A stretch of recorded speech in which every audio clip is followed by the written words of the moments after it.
amazing. It was clash heads again. This is like Chaz Mostert and Cam Water. For the first time here for season 3. Davis on pole, Vandergren in second. It's going to be sprint round action here tonight. Let's go racing here at Daytona. It was a good start there from Davis in comparison to Vandergren in behind. Cowan's absolutely bogged it up and already dropped out of the top 3 here as they come down towards turn 1 for the first time. There's biffing and barging between Gallen and Cowan. These guys are still going at it after last season. They survived for this time by though. Through turn 2 and 3 they come. Nice and clean, boys. Keep it up as they come up to... I love riding. It's a real social thing. There's a great bond between riders. Every weekend I look forward to getting out there. It's a freedom like no other. Riding to work is a great way to start the day. Shannons insure all types of road bikes, not just classics. They offer features riders really want. It's why they're one of Australia's leading motorcycle insurance providers. Whatever you ride, Whatever you ride, Whatever you ride, ride with Shannon's. Call 134646 for a quote. Through turn 1, it was a horrible start from De Bono. He's absolutely bogged it up and gets eaten alive by Dixon and Gowans as they come on through. Through turn 1 they come, and they all spread out around in towards the first sector of the Silverstone circuit. They look all right at the moment. Okay, there's already been a car spun round. That's Jordan Ferguson offline.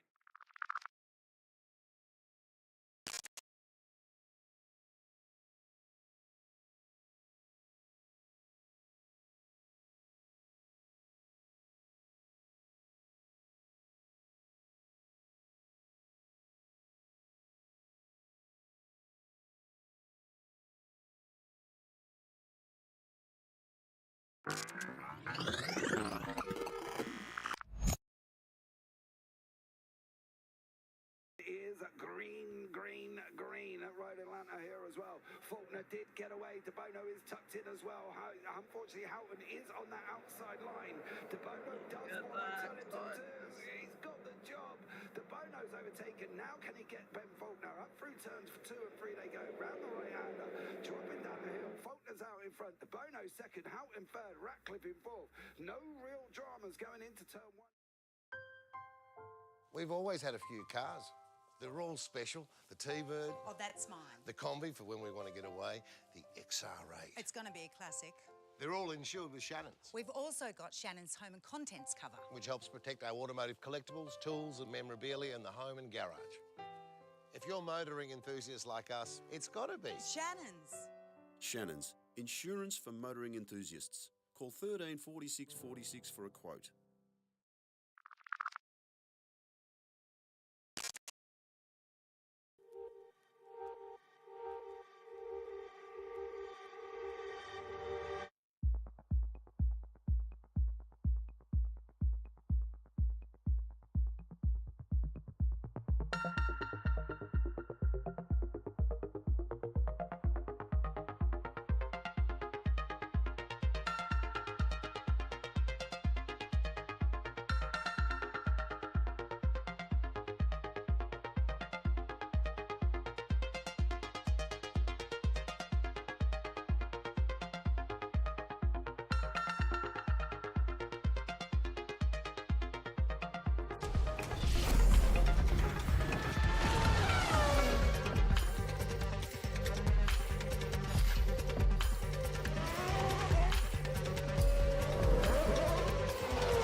This is amazing. It was clash heads again.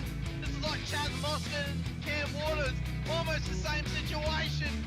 Better contact going down the hill. Sam Noble wants to sniff on Dave Coleman now. Sam Noble bottle right now because tell you what, Bruce Tanek and Jamie Dyke just absolutely drove away from us. Hayden trying to go around the outside. This is where he could have just sent it up the inside, but he hasn't committed, which is fair enough. It's very scary out there, ladies and gentlemen. Let's see if we get a good run. Dodds just absolutely think about it. It's a really nice move. Blake Delaney had to move out of the way.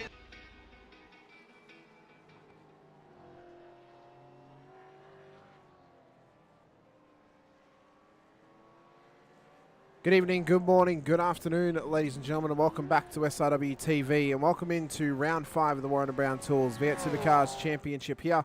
After our bye week last week, we returned for a double header across the next 2 weeks, starting tonight at the Red Bull Ring for a 60-minute affair. Coming your way very shortly, I'm your commentator Hamish Munro, joined as always by the great Steve Sinkovic alongside Sinker. Big night of racing. It wasn't a holiday for us. We had to broadcast the 8.6s, but we're back here for Supercars action once again for this week. Next week again for Snetterton. And then hopefully we finally got a break the week after, because both you and me, we need a nap at this time of the week, I feel. Yeah, it's like it's amazing how quick the week goes. You know, you do the Tuesday night show, then we do the Wednesday, Thursday, and then have a bit of a spin on Friday, and then before you know it, weekend's gone, Sunday night's here. Young fella's asleep, missus is working, and me and you are back behind the comms again. So it starts again, and it's we're round 5 of the V8 Supercar Championship, because it had a bye round, but all our other series have just done their round 6. So 3 more rounds to go. I cannot believe how fast it goes. We mention it all the time, but it's phenomenal how quick it goes. And it goes by in a blink of an eye, doesn't it? I mean, it does, realistically, it's just you blink and it's gone. I mean. Yeah, you mentioned 3 rounds to go in the regular weekly series. We've got, including tonight, tonight is 5 rounds to go, including tonight's race. Next week it'll be 4. But and that's that. But actually, no, it's not. What am I saying? We've got 16 rounds of the Sundays. It goes across 2 seasons. So we're only a third of the way through after tonight's race. Yeah, correct. Correct. So while the other seasons are having a break, this season will continue racing. With its buys as well, obviously. But which also means that Season 2 will be launching shortly.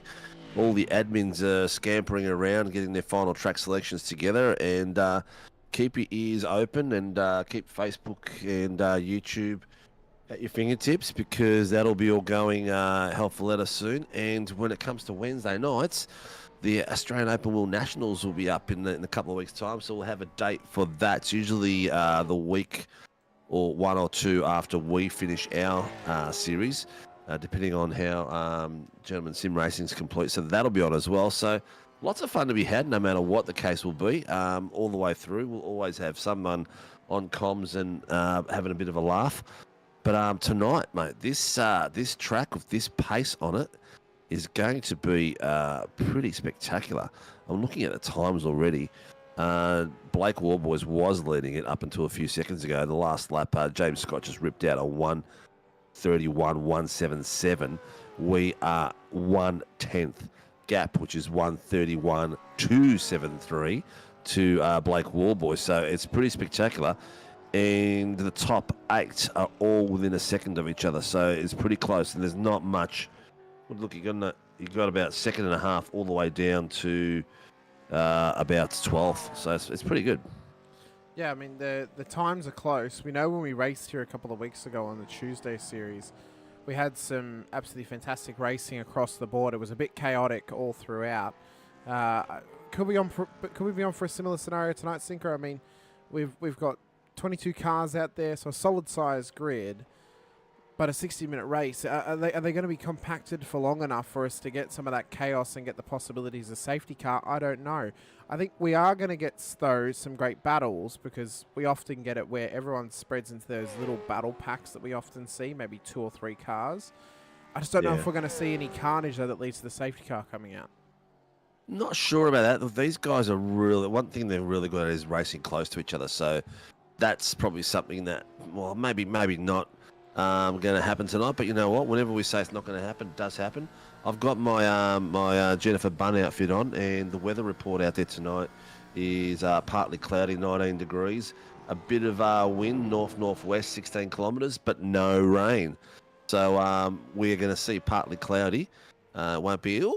Jason Douglas testing out the front end airbags and the AAA rating of the safety of this car. And, yep, the fences are all good. We don't have to stop the race for it. He was checking to see if the fence was still there. Can confirm, Jace, the fence is still there. So thanks for doing those checks for us down there. And I think it was turn 5 that he was checking them out just then. But practice is over. We're going to get into our qualifying session. Of course, being a normal round tonight, 60 minutes, the drivers will have all of the 15 minutes of qualifying to start a lap. They will have passed the 15 minutes to finish their lap as long as they have commenced the start of it before the 15 minutes is up. So it's not like a sprint round where they'll get cut off and magically all the cars will disappear. They will have the opportunity to finish their laps. But in the supercars, as usual, we normally see our fastest laps happening around about probably the 10-minute mark in the session, Cinco. It's very rare we actually get a gain of pace at the end of the qualifying session where they're really fighting for pole position. Normally it's wrapped up about 3/4 of the way through. Yeah, it normally is. I think we say that, but then not last week. The last round 4 of this. Remember, it was like a real world supercar event. It was just people coming off the edge of the track, and times were just getting beating in the last few minutes, which was spectacular. It'd be lovely to see that happen tonight. Ray Douglas say Jace might not last the night tonight. Lightning storms here in Ballarat. Hopefully it'll be the lightning storms that take him out, not him taking himself out, like he just did a few quarters ago. But who's your pick for the night, mate? What's your gut telling you?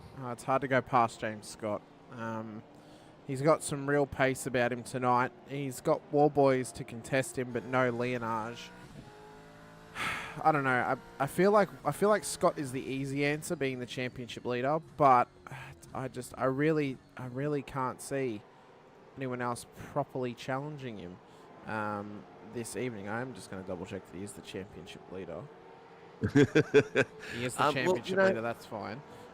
It's a tough one as well, because a lot of it depends on qualifying as well, because it's not the easiest track to pass on because of the way it's structured and that. It's got some good passing points, but there are also points where they're quite good to defend as well. There's not a weak corner, as you would say here, where you can't really defend at. You just got to be smart and do the right thing, but that will slow the pace down and bottle up a few cars as well. But let's see. There might be some surprises. We've seen some really good pace out of Stone Street. We've seen some amazing pace out of Billy Mole. Who else as I look down my list? Will Brown's been doing okay as well.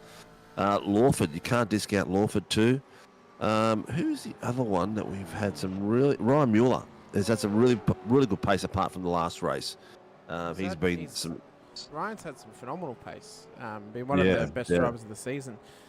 Been maybe the more overlooked drivers whenever we get to a race meeting every week, Cinco. I think he's always capable, as he's just had a bit of a blink when he's back there. He's had a few issues. I think internet was an issue for him at some points, but he's had some spectacular drives, really good drives. So if luck and fortune goes his way, maybe he'll be up there contending for it. So there's some really good pace out there. Every name you look at is got some capabilities here. We've got we'll have to have a chat with him, but there's no Disco in here in this chat at the moment. Where is our buddy from the Fish, Mr. Coleman? Oh, he's been away the last couple of weeks, Cinco.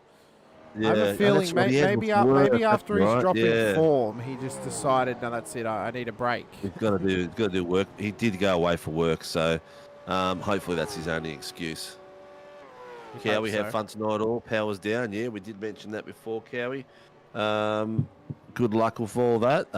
Maybe just get a few more rabbits in with the everyone else is running in those rabbit wheels. Get the dog on the wheel on the treadmill. Get the dog on the wheel as well. Yeah. Attach a what do you call it? An alternator to a treadmill and tie the dog to it and put a bowl of food at the front of him and let him rip.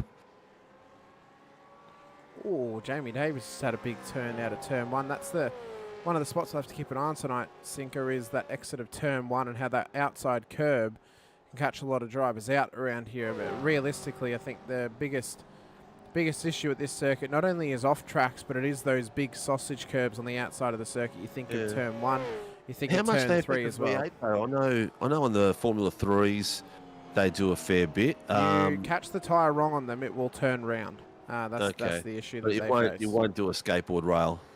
No, they're not low enough for that. But if the tyre catches on the Formula 3s, it's like go sideways. You might as well just add a heap of sparks as you do it. Yeah, the problem with these is once the tyre catches it and you put the throttle down too quickly, the rear end just comes out and says hello. So that's probably the biggest issue of these cars, at least around here. Not to mention also the off tracks as well. So we'll see how that works out and really hinders or helps the drivers here this evening. Of course, they've got 17 X's to play with before they have to get an iRacing drive-through. Across 60 minutes, you'll be surprised how quickly those 17 X's can go away, especially on this track with off-tracks, but also with incidents that occur. You think of incidents at turn 1, lap 1, turn 3, lap 1, turn 4, lap 1. All of these little spots, that spot there as well, the last corner, very easy to get the off-track and to slow down. As you're coming into that last corner, that bit of corner that you're trying to cut and stay nice and tight on that first apex on the inside. Also the apex before the entry as well. So you got in that one corner, you can get 3 X's, bang, bang, bang. Entry, mid, and exit quite easily. Yeah, it's very easy to pick them up at that spot. Wait, Warboys has now gone P2, 131.57, as he makes a big mistake up at turn 3 and puts the WK&P car off the road. So he'll have to now reset. Advertising then. Yeah, for Pecky's dyno tuning up in Northern Territory. Angus Lawford at this stage, P3 on the road. The Project 36 he's doing well. car. Last lap was a great lap. Yeah. Jackie Andrews popped a nice one as well, just not too long ago. Got himself up to 4th. We've got Billy Mole with the green, Gerard Zafinas with the Fuentes with the green. Harry Dodd is up there at the moment. Not sure how long it'll last up there. It's really some race pace going. Really going to be dependent for him. I think we've got another mystery camera in the Video Ninja thing. I've got to try and figure out who it is. It's a geese, mate. It might actually be Jerry. Fuentes? Yeah. He's got a bit of, he definitely got a little bit of Latino about him from the looks. He's got a Ford on his chest. That's Sam Fuentes. Just how the way he's turning the wheel, that's Jerry. That's definitely Jerry. If we watch him. Fuentes, hola. Good luck, Troy. Gerard, have a good race, fellas. Let's go tonight, Ryan Mueller. It's going to be spectacular. Oh, Brandon Levin's just got himself 2 greens. He's gone up the level a bit. No, he's still around 17th. But how close are these times? 31.164 is our fastest lap. And then 32 all the way down to Russell Uren is a 33.6. So that's just over 2 seconds. But before that, it's not far off. They're about 1.5 seconds to 2. That's good. That's really good field. Just noticed I forgot Mickey to add Clifton, 2 greens. I forgot to add this driver's camera to the board. How could we forget? Mr. Blake Warboys, there he is. Dun, dun, dun. Daddy Warboys, you mean? Yeah, Daddy Warboys in the Croc Kart Parts t-shirt. And he runs around up towards the final few corners. Yeah. He looks like he's had a haircut. 2 greens. He's doing really well.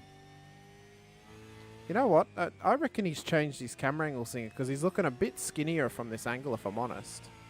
Mate, he hasn't probably slept in 2 weeks. That yawn yawn agrees with you, Sinker. Yeah. He's probably lost a bit of weight, mate. He's probably lost a bit of weight. John Gallen's on a good one there. He is indeed. We've also got Mr. Frown himself, Harry Dodds, the Project 36. Oh, he's trying to get it. Oh, look at that.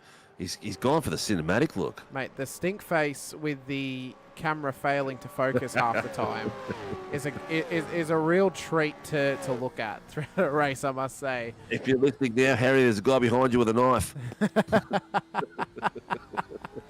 He still hasn't figured out the secret of having his light turned on, unfortunately. Oh, Cowie says, no, Jerry is a ginge. Hang on. How does that work then, Cowie? Because that lined up perfect from where Jerry was on track. We need to cross-reference this again. Yeah. More investigations. Look at that. He's going through second to last corner. Oh, sorry, last corner. Look, bit of a correction. Up the straight. That is Gerard Cifuentes for sure. No, it's not. No, That's it's just not. totally ruined it. Who is it then? I'm not sure, mate. Oh, James Scott has got a purple.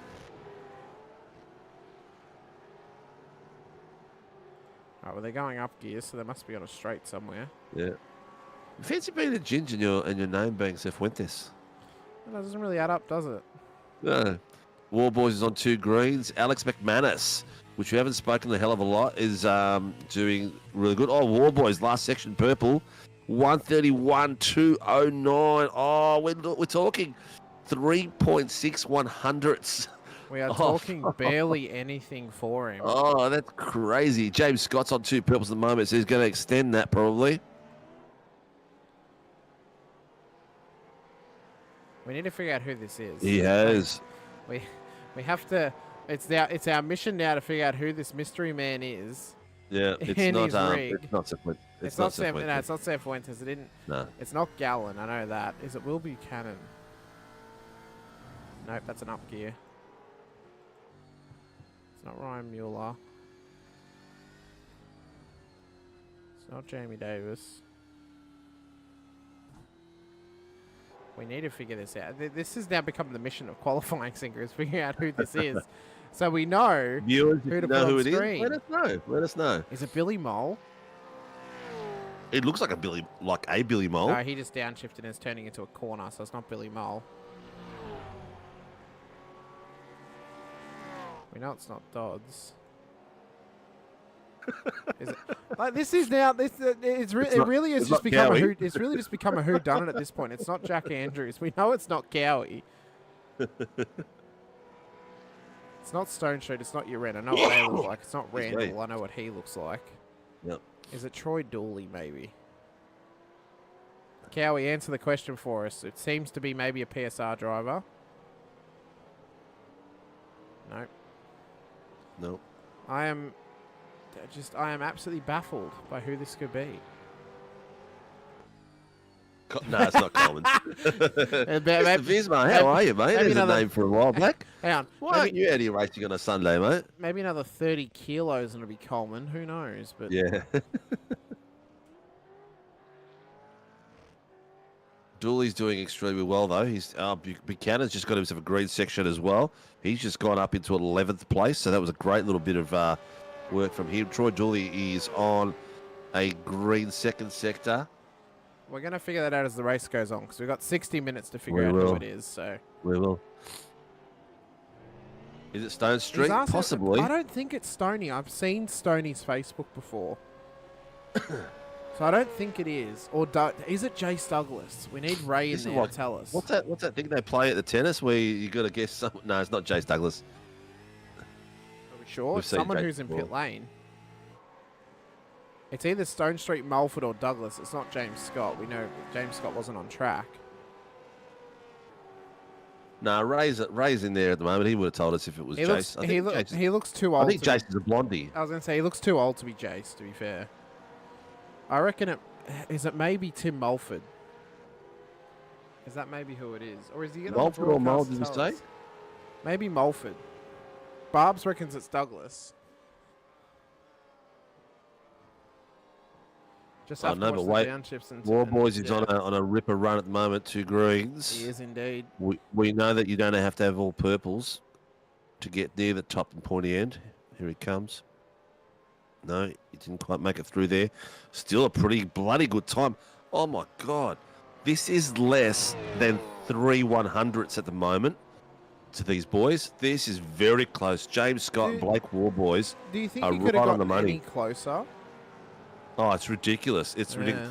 He got a 131092 and James Scott was a 131060.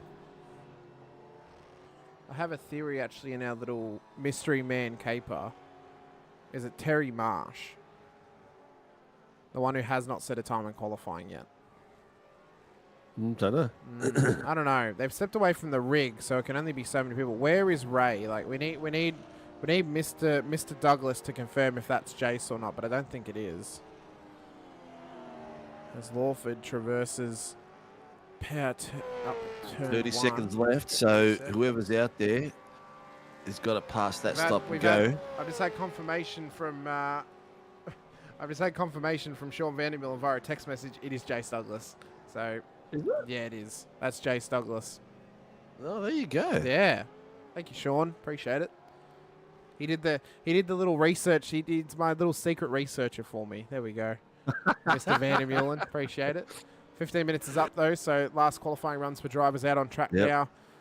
James Scott is not under any real pressure at the moment because I don't know if anyone could really catch up to him with Warboys in the lane. Yeah, Warboys is out, but he's not going to get a qualifying time out of that. Yeah, there's a few people that are out there, but they're not in contention for that sort of pace, but they can get themselves up the field a bit more. Jamie Davis has got himself 2 greens at the moment with his new team. Let's see how he tracks out of there. He's just got that. He's got himself up the... Oh, Brandon Levin's got himself up the 10th place. Jamie is still in 15th as we go. Yeah. Oh, he's had another massive slide at turn 1. That's maybe not totally comfortable with the setup sinker of the car because he's caught the curb once again. Ryan Mueller up now into the top 5. It's a great qualifying from him and PR. Good to see Ryan still kicking goals out there on track. I think he's the only PR car in the top 10 actually, so that's a good job from him. Done well. It looks like that Banksy is probably busy battening down, repairing and working and cleaning up from the storms he would have had. No, he wouldn't. Aladella's not far enough from the cyclone. Far enough up for the cyclone, is it, Sinker? I don't know, mate. I can only assume. You don't know New South Wales or Queensland enough. Not enough, mate. I've whenever I've gone up and down, I've just stuck to the main highways and boom. Fair enough. Home, baby. So James Mr. Scott is and Levin are out there. I don't know if Levin can beat him on 2 orange sectors. No, chances are not. But some last-minute practice, getting a little bit in. This is going to be an absolute rip terror, mate. I'm really looking forward to this. Yeah, it should be a great race. This start of this race is going to be spectacular. Yep, Ray's confirmed that was his boy. That's my boy. Needed you about 5 minutes ago on that one there, Ray. Yeah, I know, Ray. I bet of all the times we can't quite keep you quiet, and the one time we do need you, you're not around, mate. What the hell? Let the team down. What, did you run out of beers? What's going on? Yeah, Barb's also confirmed Ulladulla is south coast of New South Wales, so nowhere near the cyclone Alfred there, Sinker. You wait the grinning time to come up for us to go racing once again here this season. For round 5, the starting grid is as follows. James Scott will start pole position ahead of Blake Warboys on the front row of the grid. Project 36 will get a second row lockout with Harry Dodds and Angus Lawford starting in behind them. Oh. When did that happen? What happened? Lawford, Doddsy in Project 36. You don't pay attention, Sinker. That's been a thing for the last 3 or 4 weeks at this point now. This isn't a Jamie situation where you've forgotten that he's told you something, is it? No, he didn't tell me where he was going. He just told me he was leaving. Oh, okay. Keep going, mate. Read the names out. Will Brown, Phoenix Racing. Troy Stones through WKMP. Jack Andrews, Phoenix Racing Team. Tim Mulford, Phoenix Racing Team. Gerard Cifuentes, Phoenix Racing. Brandon Levin. No, that's Sinker.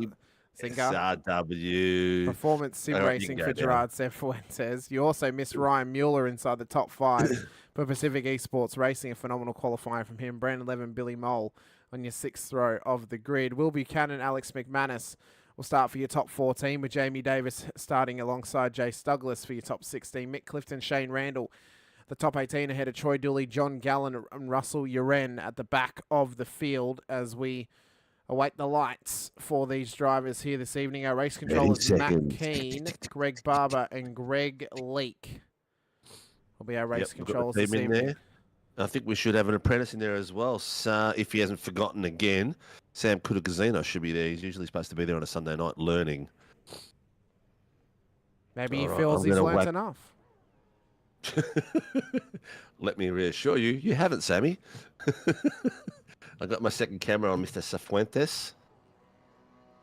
As the lights go up and we prepare for round 5 of the season. The revs rise further back as we're underway. James Scott will lead them up the hill, up towards turn 1. Can they keep it clean? There's already contact with Mulford and Stone Street on the straight as they run round turn 2. Dodds and Warboys need to be cautious off the exit of turn 1. What a run off the line, but an atrocity has happened to Troy Stone Street off the start. There's no other way to say it, Sinker. Tim, I think it was either Tim Alford or Will Brown, has just absolutely Superman punched him straight into the wall on the left-hand side of the road, right-hand side of screen off the race start. That was huge. Yeah, I think it might have actually sent him into the stand because he disappeared. Oh, a little bit of a nudge there as well. Boys coming through, starting to go too wide. We've got, what's that? Brandon Levin. Sam Fuentes and Brandon Levin. Fuentes. At turn 4. Job done for Gerard as he tries to lead his teammate Alex McManus past as well. But Levin will have the line at the next corner. Should hold on to this position. Does indeed. Good to see there. Ryan Mueller's had a good start as well. He's already up 1 spot. Head of Angus Lawford inside of the top 5. If Ryan can pull this off, he's had a cracking season thus far. And, you know, he's starting to build a bit of a following about himself here, Sinker, as Race Control just let us know of something. Yeah, the race control has just given James Scott a black and white warning flag for an illegal block. Oh. So he's just going to be wary. Warboys is on the back of him and like really close. We're talking 2/10. So he's going to be really careful of his positioning of his car when he's moving off on the line. So lap 1 done and dusted. We got to have a look back. This moment with Troy Stone Street off the race start here. So they got underway. And there was a car in behind. So Stone Street's going for the gap on the look of it. It was Will Brown. So Will Brown's gone for the gap, moved straight across, and then bang, straight in the side of him. Oh, that's unfortunate. That was, yeah, he had nowhere to go. He would have just been shocked. Oh, well, that probably will be a drive-through. There's car 850. He's been called up. Mulford has just been called up into the rumours. I mean, Mulford has called something up. Plenty of beer here, Cinco. I'm sure there would be, mate. It was never a doubt in my mind. The boys are doing sensational work out there. These guys at the front already are starting to gap a little bit. Dodsy's just under a second behind War Boys, but the pace at the front is 5/10 faster than everyone else. The boys, the 2 leading guys. Leith McClellan. Stone Street was sent to the Shadow Realm. He was a regular My Valentine, and fortunately, Will Brown was a regular. Oh, look at this on the second screen. Coming on the inside. Jason Douglas contact. Outside line. He's held it well. He's held it really well. Good racing, though, from them. Yeah. That was very well. That was Will Buchanan. We see Jace Douglas, who's now been confirmed as our mystery man in the field. Car 96 drive-through penalty contact lap 1. That's Will Brown for the moment with Troy Stone Street before turn 1. That was a bit unfortunate. Oh, Jace is not happy with that exit at turn 1. You can see the visible frustrations on him. Yeah. As they is he run trying to grow a beard there, Ray, or is that just a bit of fluff under his chin?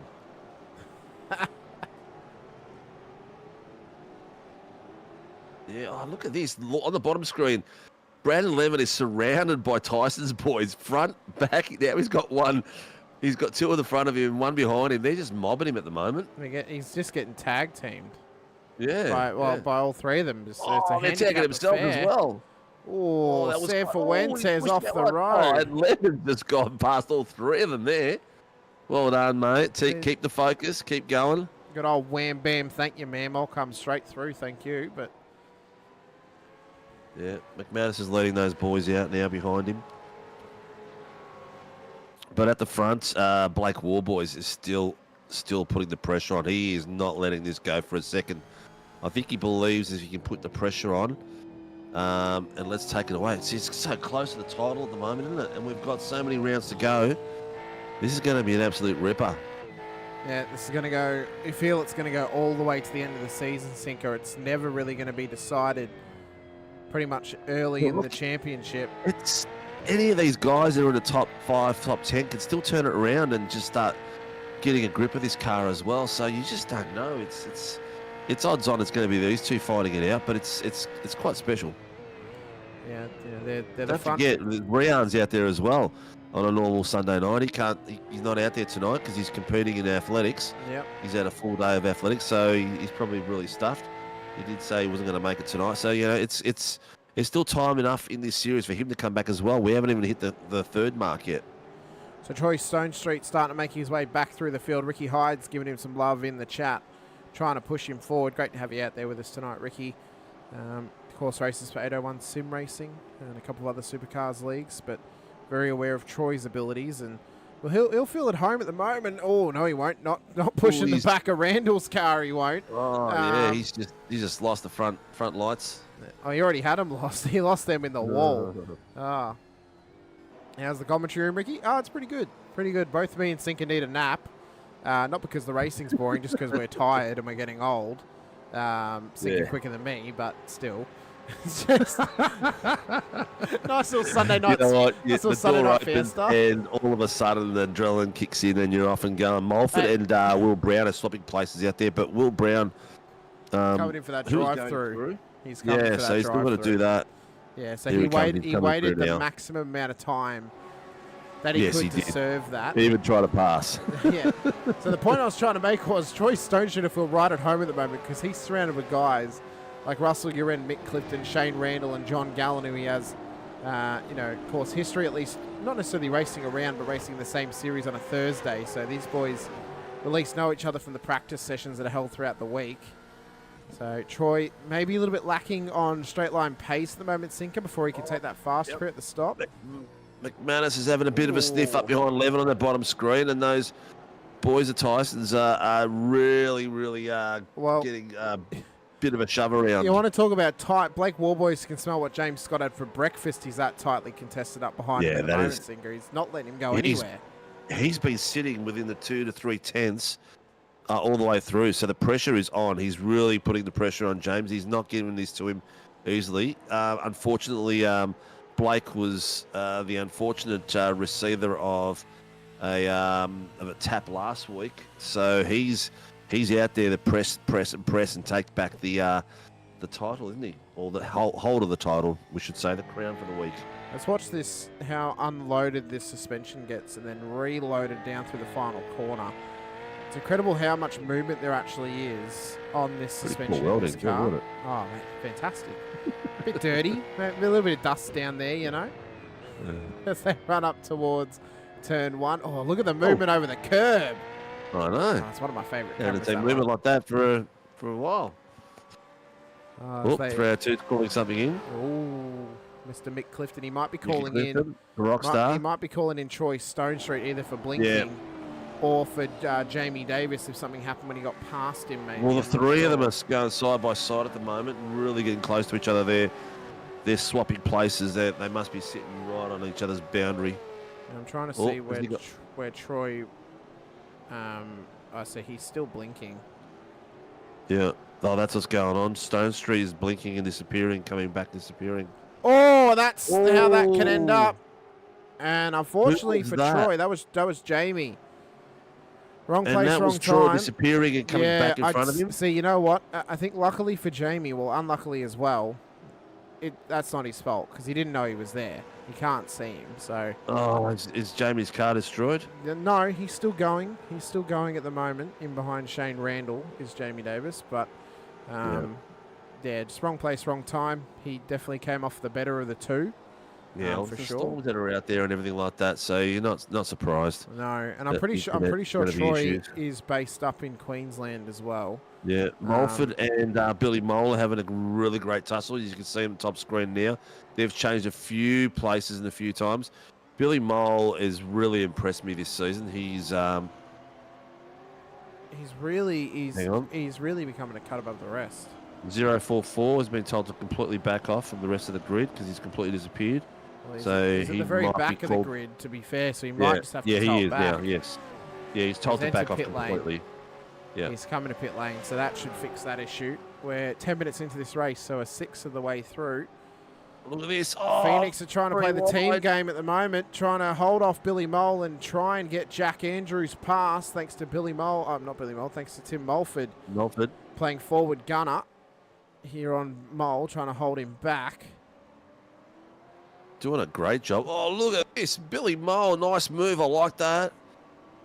He's got the outside line. Is he going to tuck it in under? Oh, you could see on the brake lights and the modulation. The modulation of the brakes from Mulford. He tried to hold up Mole halfway round right on apex, but it just washed out wide sinker and he could not hold it up. That allowed Mole through. That now was he's some under great pressure. We'll go back and have a look at that pass there that Billy Mole did. That was sensational. He really timed that perfectly between the two cars. Let's have a look. So, set up the inside from Mulford. Yeah. Let's go on board with Mole here. So, you see there, the modulation of brakes. He's trying to hold him up mid-apex, but unfortunately the car's just washed wide. Yeah. So, car's washed wide, and then look at that. A little bit of a door, which, that's all right. A little bit of a door. Yeah, there's nothing wrong with that. That's beautiful. Yeah. Beautiful driving. Jack Andrews tried to take advantage of that opening and get in behind Billy Mole, but there wasn't enough pace from him there because he came from too far back. Just couldn't. But that was some great driving on Billy Mole. Very good driving. Fantastic. It's been a real breakout season for him this season as he runs up the hill towards turn 3. So Andrews and Mulford have to reevaluate how they now approach this battle with Billy Mole as we continue on. James Scott and Blake Warboys, they're yet to be separated, Sinker. They're like a toddler in his Hot Wheel. I mean, they're not letting go of each other. They are consistently, whenever I'm looking at the timer down the bottom here, they're between 1.8 tenths to 2.9 tenths. So, tenths. They're just so close all the time. They're just not gapping out much at all. But Harry Dodds has got himself in the 3rd place. He's like, we're talking 5 tenths basically every lap they're losing. So he's about 5.5 seconds off the pace. But Ryan Mueller, Angus Lawford are fighting up the back of him. And there's a fight for 3rd place between those 3. But Billy Mole now, he's got some fresh air. We're at the 12-minute mark, and he's at 3.5 seconds. So let's see how he's going to go off pace, because his pace is pretty good. If he can either catch them before the pit stop, or maybe come in early and then push on in clear air, this could pay out well for Billy Mole. He doesn't want to come in too early, because obviously he doesn't want to have to run too long on the set of tyres. Well, but if he can balance it well, it can work out incredibly, because undoubtedly, the undercut, massive advantage in this car. You know, tracks such as Phillip Island and even here at Red Bull Ring, it is so overpowered now. It's ridiculous how overpowered the undercut is. It has opened the door for new strategy plays and real ballsy moves, but they're paying off for drivers out there, especially if they've got the pace over the cars that they're chasing down. That's where it really works in their favour. So for Mole at the moment, he's just trying to push on. For Jace Douglas, well, he's got just up ahead of him, Will Buchanan. Yeah, this battle that you just switched to the top screen, Jace Douglas, Will Buchanan, they've caught up nicely. Brandon Levin, his group behind him, have caught Jace and Will Buchanan now as well. So we've got a nice big snake coming across. We've got Douglas, Levin, Cifuentes, McManus, Dooley, Gallen, all in a row. McManus has just stepped out into over the 1 second. He must have had he's battling the rear ends at the moment, McManus, from what it looks like. But that's just a great little battle pack in there. Next battle pack after that is Jamie Davis, Randell, and Brown. Then they just swapped. Randell has just passed Jamie Davis they're switching again. Davis has got they're still side by side. Oh my God. Yep. Well, the difference is now it's no longer an inter-commentary team battle, unfortunately, but Davis is, he's still a solid driver, Sinker, and one that 100%. We definitely cheer for, because we want to see him do well. He's come a long 100%. Way from where he's previously been in terms of his racecraft and stuff like that, and keeping himself clean. Will Brown wants to get involved in this too. Randall moves over to give a little bit more space on the inside of the corner, and then tries to hold position. So this guy's just trying to get a nice consistent run at this point of the race here this evening. Mick Clifton, Russell Uren, Shane Randall, these guys may not be battling at the front of the field every week, but they're having some of the most consistent racing we're seeing on the Sunday Sinker. These guys are the real Mr. Consistent drivers. They're just, picking away, keeping their races clean, getting some good points.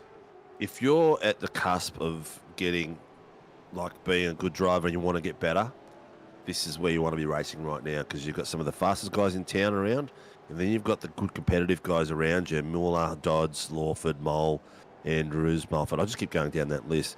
Douglas, Levens, Fuentes. You've got guys that have been up in there in the battles in the top 10 for a few seasons now. So it's a good place to get your speed and your racecraft really sharpened, especially when you're racing against some of the faster guys as well. I mean, not just that. There's little battle packs for everyone in the field. Like guys like Davis, Randall, Mick Clifton, and Uren, their pace is not slow. These guys are not slow. No, not at all. They're slow in comparison to guys like James Scott. So we'll call them above average, shall we? They're above average drivers. They've got some good aliens pace, and pros. They've got good. They're aliens and pros. They've got good race regiment. They've got good racecraft. Yeah. And on their day, they're very quick, but they're not able to put as much time into the car as guys like Scott can. So for drivers out there who want to race Sunday but think, I can't win a race every now and again, you'll have your own race to win out there. You'll have your own race to win. You'll be battling the same guys every week. You'll be around them every week. It's a guy that you set yourself a target, you set yourself a driver that you know is around your level, and you want to beat that driver at the end of the season. Yeah. So if I was out on track right now, I'd be hunting Harry Dodds because he's up higher than he's supposed to be. But you know what I mean. Nah, come on. You pick yourself a driver and you'd go for it. Yeah. I know it's fun to pick on Doddsy Sinker, but let's be realistic here. Doddsy, he's actually got some ripper pace. Has Doddsy? He is. No doubt at all. No doubt at all. Dodsy's had some killer seasons. He needs to just find some consistency. Once he can find himself some consistency, his pace will improve again. He's been at that cusp where he's got good one lap pace sometimes. Well, sometimes he's got good race pace. He's just been inconsistent. That's all. He's really working on it recently. He recently got above 4K I rating in the officials, so he's really been working to up himself, and it's a pretty big achievement. He's probably the only guy that I've ever spoken to personally, like on a personal level outside of a broadcast, who has a 4K I rating. Early pit stopper for Jack Andrews. Yeah. Will Brown's also into the Phoenix Racing team entries come into pit lane. Bit of strategy. Scheduled stop. Bit of strategy, it seems. Well, see, you know what? This could be not a bad thing, because they could work as blockers later on. Yep. So it's not a bad thing at all, because they're not in a competitive contact position. though with Mueller and Dodds, the former teammates. Oh no! They've come together up at turn 3. What has happened between them at the top of the hill? Oh, no, Ryan. No. Oh, that's unfortunate. That's unfortunate for Ryan. Too, Harry had the earlier turn in as well. Yeah, he wasn't quite close enough. And Ryan's going slow there because he's hoping that. Yeah, fair play to Ryan. He wanted to try and redress. He's hoping to be able to readdress which there. He's done, but Dodds has lost too many spots. Dodds is facing the wrong way, Yeah, he's lost too many spots, unfortunately. Ryan will get a slap on the wrist from race control. Yeah, it's unfortunate. It's racing. It's racing. We don't say that. I had a message from Steve Banks today. He thought that I hated PER, Sinker. And I had to clear the air. I'm like, I don't hate PER, Stephen, at all. I've never made vocalise that I hate them. I actually really like PER. They have some great drivers, like Ryan. I just think, unfortunately, we sometimes we've picked on them a little bit when they've been caught up in an incident, which that's racing, though, unfortunately. We have to call it as we see it. 5-3. Drive-through penalty, so that is Ryan Mueller. He's going to have a drive-through there. It is unfortunate. It's unfortunate. And, we call it as we see it. We call, and it goes for anyone. I mean, you and me both. We're probably more critical on our own drivers when they make a mistake than anyone else, because we want them to do better. It's I just one do of those give my things. boys a fair bit of shit. Mate. I also give Tyson's boys a fair bit of shit too. Well, one of the heads of race control. I mean, we give the Blackout OPR boys quite a bit of shit, to be fair. Because we hang out with some of those boys as well. I mean, you can't not give. I mean, you can't not give what's his face a bit of Tinder assault. Oh, Adam Hughes. Yeah. Oh man, and Jake Edwards as well. Yeah. Got to look at it anyway. Sometimes we we say things we go too far sometimes when we talk about things. But look, it is what it is. There is no malice in what we do, I guess. No. If there was any malice, we wouldn't do it. Yeah. You know, we try and stay as impartial as possible. Unless someone really screws up. If someone's done something that could almost look deliberate or just incredibly idiotic, that's when we don't really put the finger. We leave that to race control. Yeah, Levin's in as well. He is, and so is Mueller for his drive-through. Yep.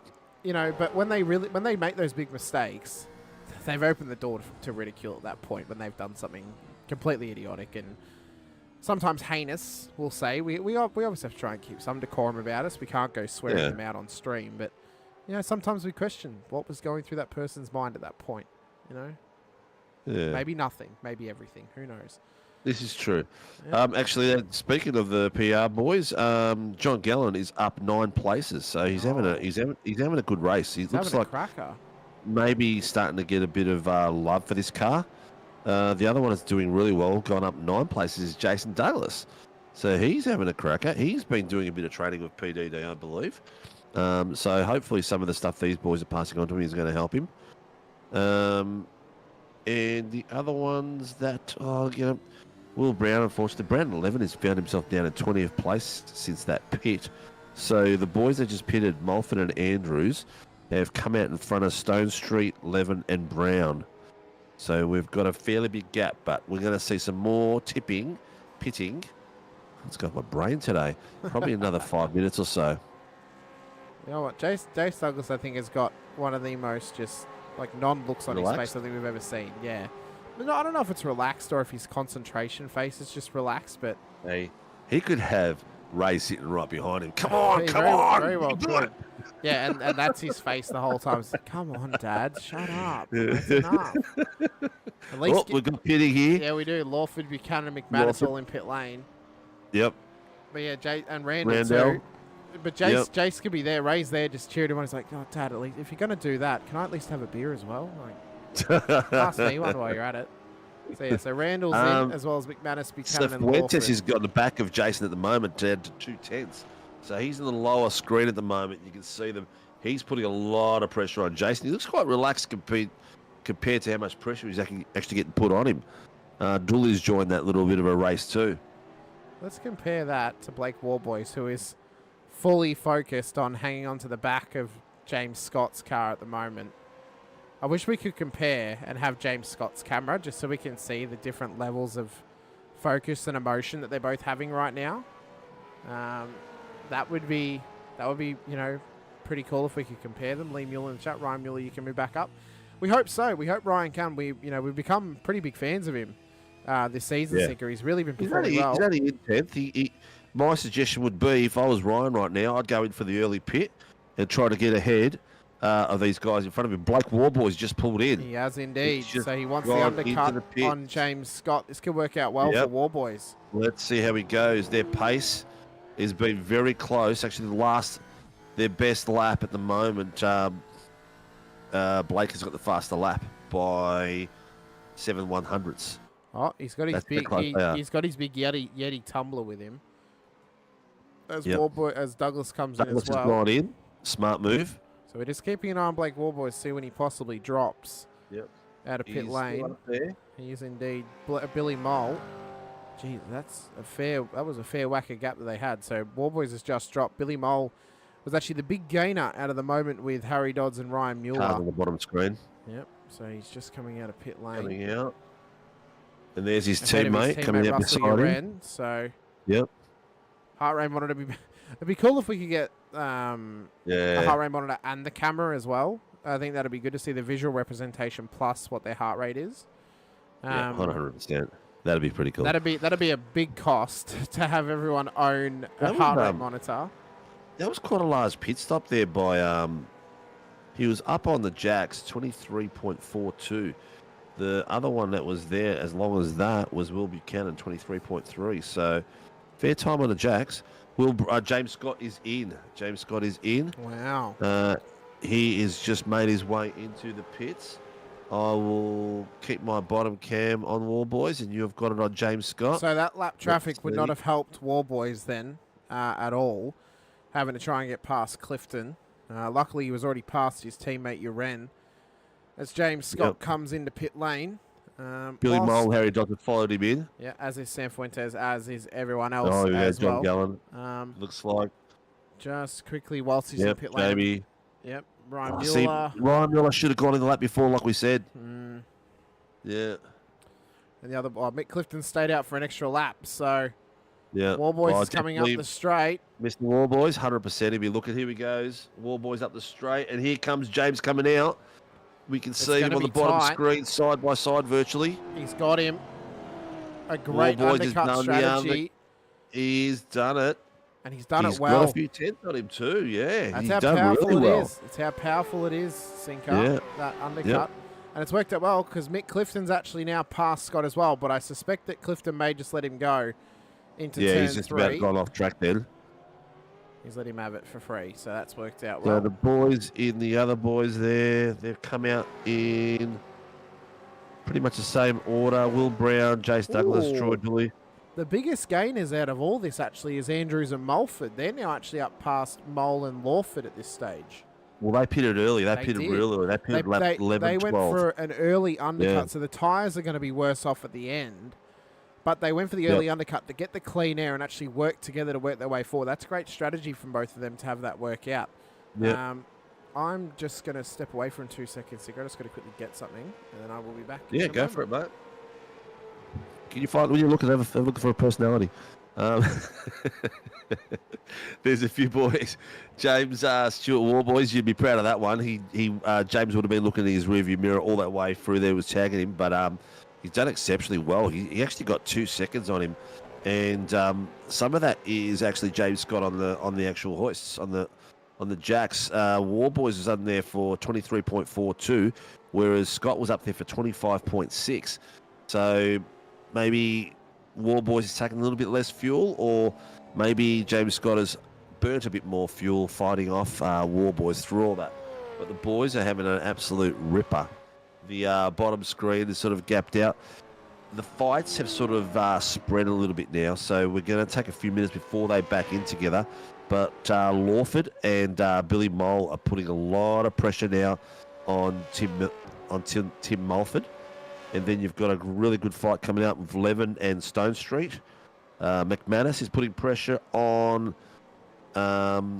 Buchanan at the moment, and Ryan Mueller is working his way through now. He's got himself stuck behind Shane Randell, so he's in 18th place. So he's got a fair bit of work to do to get back up to 10th where he was before the pit stop. Well, the action's been heating up so much, Sinker, that I had to go turn on the aircon. I was starting to sweat in the seat here a little bit.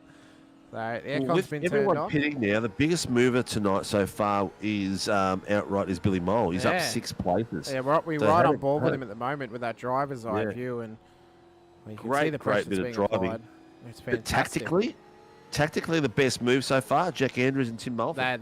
Going in those lap 1 or 2 early has really, really helped them. And you can see now as well, Mulford's playing rear gunner for Andrews, holding back Lawford and Mole.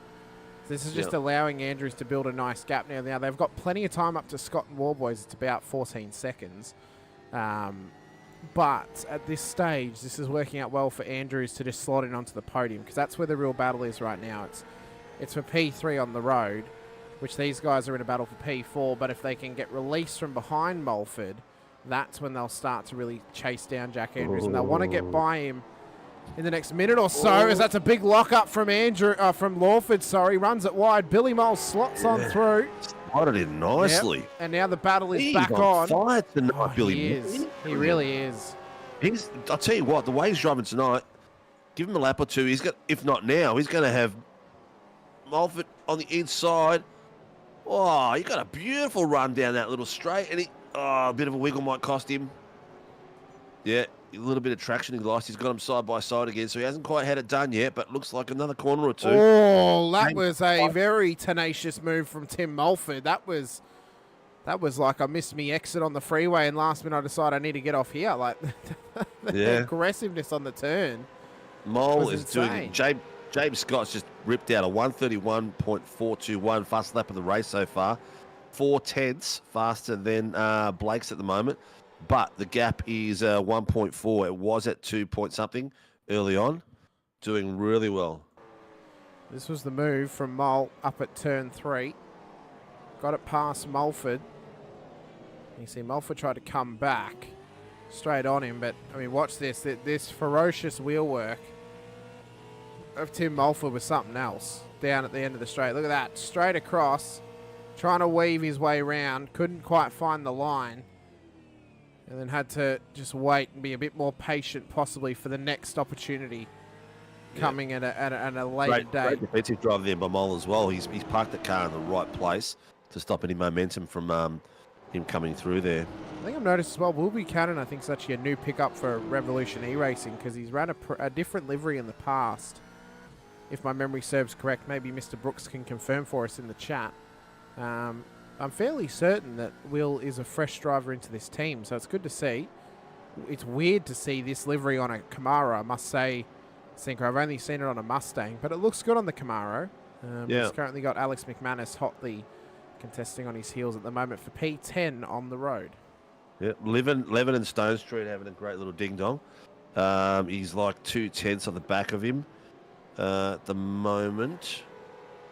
Ooh, what's happened to Lawford? Down at turn 4. Oh, he just lost the rears. It up. Yeah. Oh, yeah. He's probably still struggling from that off he had before. Quite possibly.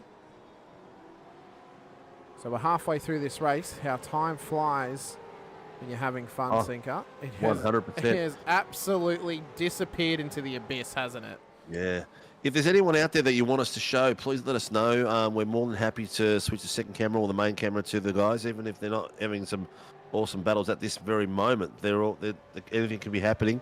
Please let us know. Also, please like and subscribe and hit the notification button.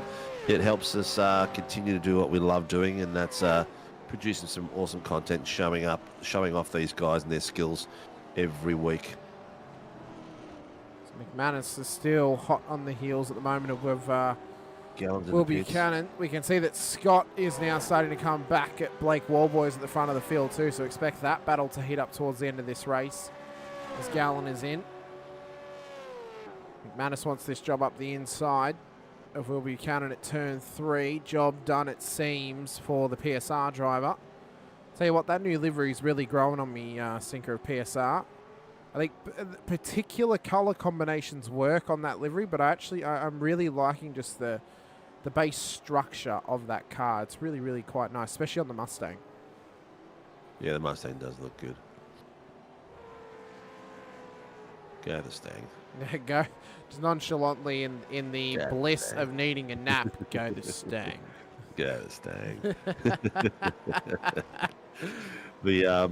I'm just looking at see if anything has changed towards the back. Moles is up 8 places, so he is slowly catching Andrews at the moment. He is actually lapping just over 5/10 faster than Jack Andrews at the moment. So he's got a bit of work to do yet, but we are at the 34 minute mark. 25 or 26 odd minutes left. He's got to get a wriggle on if he wants to catch him. And no safety cars yet, mate. No safety cars just yet. Having to keep themselves, which we kind of suspected early on, Sinker, that we'd probably go safety carless tonight, just based on the way that this track operates. Is if you don't get an incident early, it's very unlikely you're actually going to see a safety car appearance. And seeing as how clean these drivers have been over the first 4 rounds of the season, it's really only when the rain comes out is when we start to see the safety car make an appearance. So I think Snedderton next week, we could be in for a similar scenario. But future rounds of the season, if I quickly have a look at the calendar. While you're doing that, bottom screen has got our leaders at the moment, our championship leader. Yep. James Scott is up to 2 to 3/10. He's now returning the favour of what Warboy's doing for him for most of the race. And now he's putting the pressure on Warboys. So these guys have got another 25 minutes of really putting some massive pressure on each other strategically They're going to be pushing like crazy, getting inside each other's mirrors. So, and just quickly, I think leading into for the final, because obviously the final 4 rounds are all Australian tracks. Aside from Bathurst, which we always expect safety cars at Bathurst, I think it's between Oran Park and Winton of what could actually cause one for us. I just think Phillip Island's too open. If we were averaging 40 cars a week, you can make an argument for Phillip Island. But Honda coming down the right end is always a really good spin place. I know, but I don't know if it's enough for someone to blow their engine. True. So I think Oran Park's difficult to get battles happening because it's hard to pass, but when drivers are willing to push to make passes, that's when you see mistakes happen. I just think Winton's a lot easier for drivers to get overlapped with each other and someone is up in the wall between them. But, you know, I think any of them we could see a safety car, of course. We could see one next week at Snetterton, who knows, but it's amazing and it wows me, Sinker. We're already in March. And after... Don't even say it, mate. The year's going to be gone before we know it. After next week, we'll have one round left in March before we race into April and then into May. That's just... It's ridiculous. Mate, I've got my boy's 5th birthday coming. I can't believe that's happening. 5 years old already. Crikey. Anyway. Is he as old as SRW?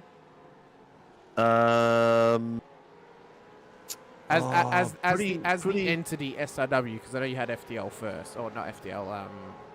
If I can't remember what it was called before anymore. Is it FRG or FRL? I'll have to double check, but hang on. I just happen to have we got the documents records. in front of me. I've actually got, believe it or not, I've got it right beside me. We've got the documentation ready to go. It's like we meant to talk about this. I do. No, 2022 was officially signed off. But that was our trust, so we were already running for that for the year for 2022. And Benji was born 14th of April 2020. Oh, contact with Dodds and Mulford. Oh, both recovered nicely. And you know what? Oh, well done. Synchronized divers they are. It seemed maybe even some ice skating as well. Yeah, FRL, thank you. Yeah. We ran FRL for a couple of years for Brendan till that sort of fell apart and we said this isn't working. But it's gone, man. It's gone quick. This is our 4th year. It's amazing how quickly it can go. And the fact that, well, I didn't even realize at the time that SRW was relatively in its infancy when I joined SRW. Just how fast it's grown since then as well. Well, we had already 3 years or so with FRL. Yeah. And then we changed the name, I think, the following year. We bought FRL until early 21. And then we did a name transition at the beginning of the year for 2022. Yeah, but, it's hard for leagues when they change their name to keep their name recognition as well. Oh, 100%. And to survive that is hard enough in itself. Of course, as Lawford's it hasn't been clean sailing. It's been a rough slog, but we're still here, 5 years in, and that's right. And we're loving it. 4 years in, 4th year now. We're loving it. So I don't even know. Is it 4 year? 5? No, this is our 4th year. You're still talking about SRW. You're talking about the life with your kid in it. I mean, no, both of it, man. You can't compare the light that you get from a kid, mate. That's a different light altogether. That's amazing. I know. Today was a pretty cool day. We watched Jurassic Park together for the first time, the real one. Oh. And I had to block his eyes a few times, but apart from that, it was pretty good. Have you showed him Lord of the Rings yet, Sinko? He's not quite ready to sit there for 3.5 hours, mate. Well, yeah, he's got 5, and he's got a bigger attention span than I have. His eyes might need to be covered up for Return of the King for just a particular scene towards about 2/3 through the movie, but still, regardless. Yes, correct. Correct. It's a cool experience even just to show somebody those sorts of films for the first time. It's a experience in itself.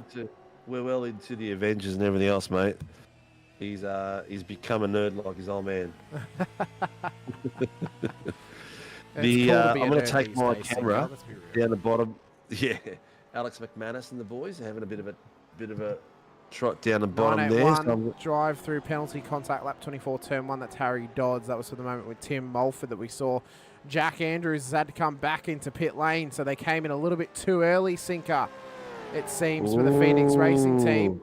So Billy Mole will now get back up onto the podium.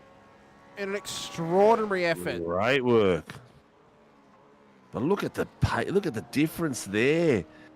The boys, they're literally the last lap for James Scott was a 1:32.6. They are literally a world away. They are a world away. 1:33. So they're four to 5 tenths, basically 4 tenths a lap, which is, when you look at it per lap, it's not that bad. But when you look at it on a race, it's quite a bit of chunk of time that disappears on you. So Andrews, Levin, Buchanan, Davis have all pitted. Oh, Ryan Mule's on the comeback here, Sinker. He's starting to chase down Sam Fuentes and Jace Douglas. Just up ahead of him. Yeah. So this might be something to keep an eye on, because we know that Ryan's got some good pace. We know he's tenacious as well.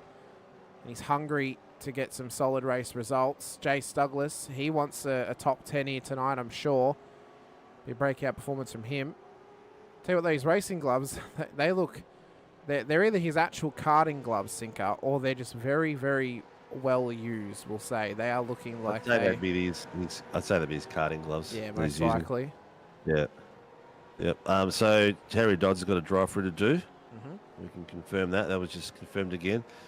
These boys, I tell you what, still 2 tenths between James Scott. Billy Mole's in the pits. Oh, do they need 2 stops? Did they buy the fuel save to have 2 stops here tonight? Is that the strategy? I don't know. Stephen Banks in the chat with us. Great to hear from you, Stephen. Sorry to miss the race tonight. Late home from family dinner. Let's go, Ryan and Gal. Ryan's having a great run tonight. To give you the update there, Stephen. He's had a little bit of bad luck early on. Gallon was, but don't know what happened after that. No. His pace was really good. I think he may have had some moments, unfortunately. He's really been tested by this new car, hasn't he, Sinker? And it's unfortunate because we know how well Gallon can go, and we hope that he can get back up. But we want everyone to do well in the league, because if everyone can do well, that means we have a great battle. For him because of the pace he had. The pace was really good, 1:33.4. So it was right on the money of in the top 10. Yeah, exactly. Obviously nowhere near the top 2, because they're on another world on their own. But what's this done to Billy Mole's race? This pit stop, he's got to go up on the jacks. I think everyone. 13 seconds. I think everyone's going to have another stop, Sinker. You reckon? I reckon. I can't remember what we did at the last. He had some kind of hardware failure. That was the issue for Gallon. So that makes it even worse, because it's out of his control. I can't remember what we did at Red Bull Ring last time round with the boys on a Tuesday night. So that was a few weeks away now. But I don't know if it's going to be 2 laps. The boys down the bottom have all done 2. Will the top 2 boys be able to make it all the way on a 1? That's a question. Maybe that'll be the determining factor, as McManus and Brown. McManus, Brown, all in. Oh, Banksy as well, seeing the chat. Gallon had a load of PC troubles this year. He got a new PC in last week and starting to show his hot pace again. It's 20 minutes longer than the Tuesday as well, Sinker. So that's why. Too, yeah. Yes. Yeah, so I reckon it is a 2-stopper tonight. Thank you, Barbs. Thank you for reminding our old brains. Yeah, I had a message from Gal a couple of weeks back asking for recommendations on PCs, and he sent me some pre-builts, and I said, these actually look pretty good for the price that they were costing. I think they were around about maybe $2,000, but the parts that were in them definitely made it worth the money. For like the specs of the PCs, definitely made it worth the $2,000, and almost it seemed like a bit of a steal actually. So hopefully this issue isn't PC related. Hopefully it's, well, not hopefully, but if it is hardware related, hopefully it's on the rig and not on the PC, because you'd hate for him to have bought a new PC and still have troubles. So hopefully that fixes itself very soon for John Gallon, because we want to see him back to full firing and back up the order as he has been previously. But for Billy Mole, everyone, he's done well actually. He's first out of the lot in the top 3. So he should still be P3, because he's actually jumped Jack Andrews through all this. Yeah, correct. And he's got Troy Dooley, Jace Douglas, and Tim Mulford to go through yet, and he had 22 seconds behind James Scott, and these guys are now 34 seconds. So I think he's going to make up a bit of time there. Some of these other second pit stops are all sitting around at 15 seconds, 16 seconds, 16 seconds. Jace Douglas is in for his stop, so it's all it's pretty much confirmed now. I'm saying I got to build the hang on. I got to build 2 PC this coming week. Well, I've always thought about getting into building my own PC, and I felt my dad build his before, and then his PC didn't work, Sinker. Wasn't a fault of mine though. He loaded up corrupted BIOS when he built the PC. So there you go. he come to me, he's like, "Why isn't this working?" And I'm like, "Have you checked your BIOS?" He's like, "No, it's not the BIOS, it's not the BIOS." I'm like, "Are you sure?" He's like, "No, it's not." And he went through all the trouble of going through just a heap of GPUs, changing RAM, changing CPU, and all this other stuff, until he finally checked the BIOS. You know what was the problem? It was the BIOS. And I told him, there you go. like 2 weeks before, as the front two come in, Blake Warboys, James Scott. So they've now come in for their stop. We expect Tim Mulford to come in as well. Billy Moult should retake P3 on the road when that happens. They're both in the pits. Yeah, both they in are. the pit. Does Mulford come in with them? That's the question. Or does he stay out?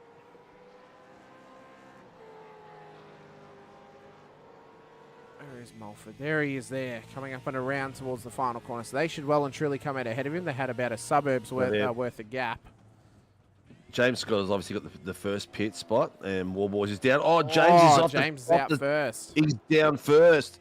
So he's coming off out of the pits. Oh, he took slightly less fuel. fuel. Coming up behind him. He took slightly less. Yep. As Mulford's in, so Mole will definitely come past to get back up into P3. Wow, so Scott deliberately taking... past in the pit lane, doesn't it? But you know what? That's the strategy sometimes. Yeah. That is the strategy. Yeah.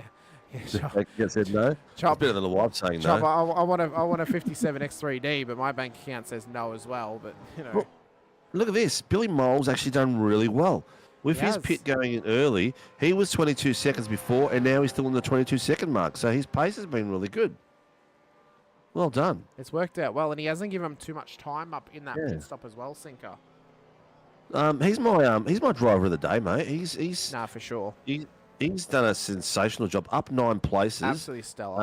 Absolutely stellar. Yeah, the strategy has been on point.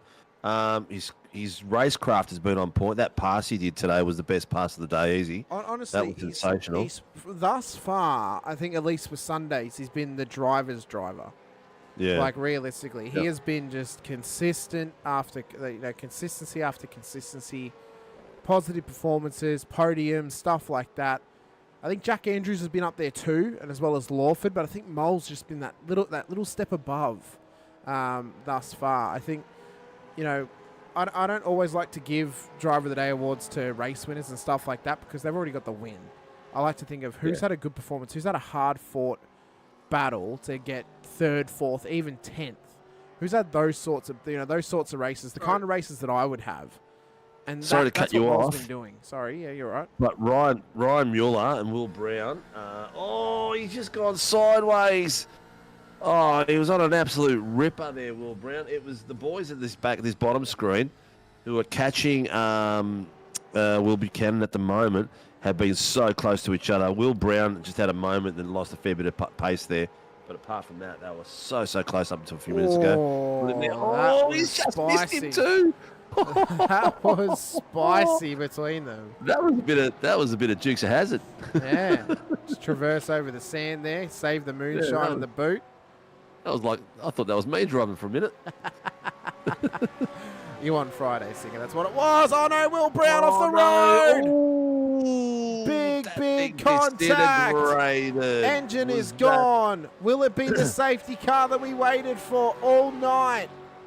Was that just lost of traction? Yeah, I have a feeling it was. Let me click the right one, please, SDK. He had dirty wheels too, so he might have just been fighting the dirty wheels at the time. So he's gone on the inside. What's happened there? Netcode. I think it might have been netcode. I don't know. Oh, poor bugger.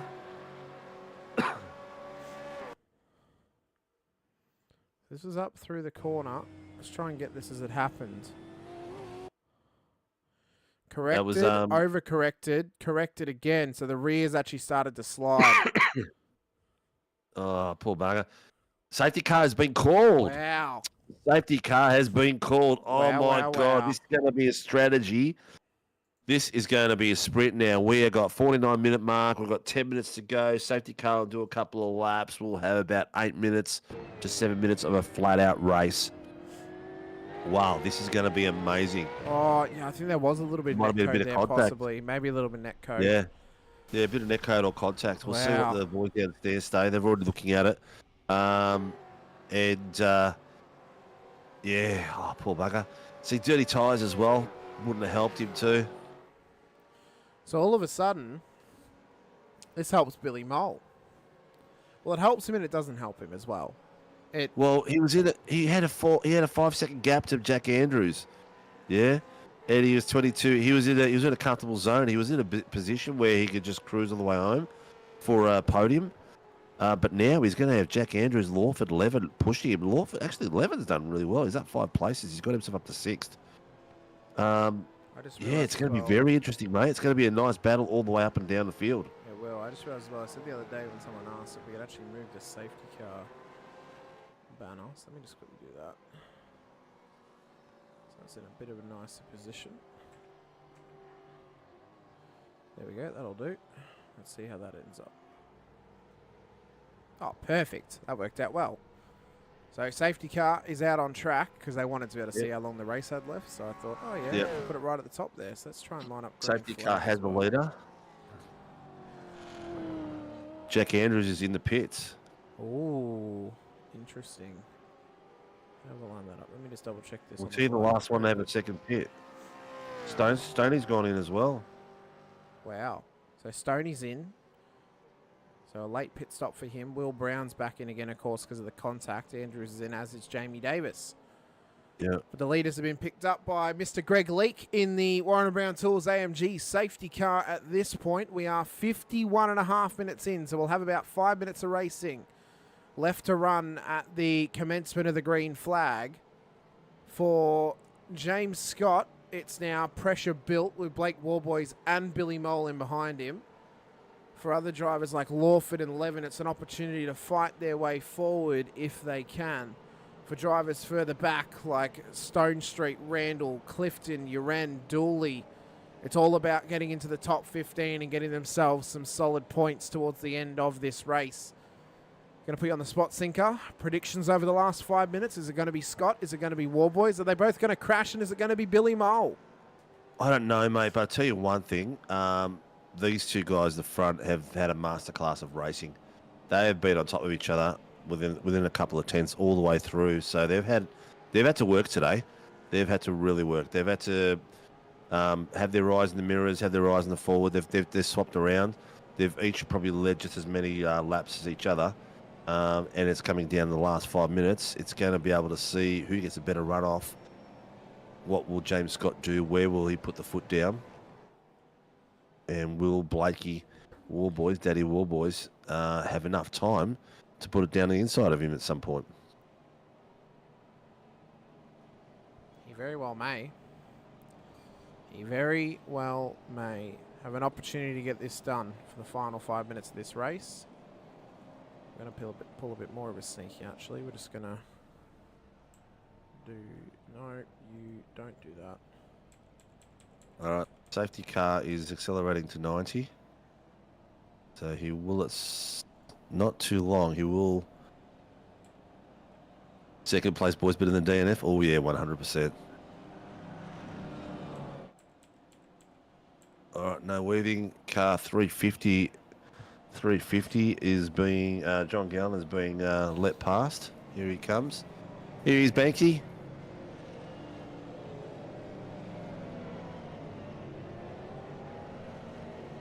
Goes.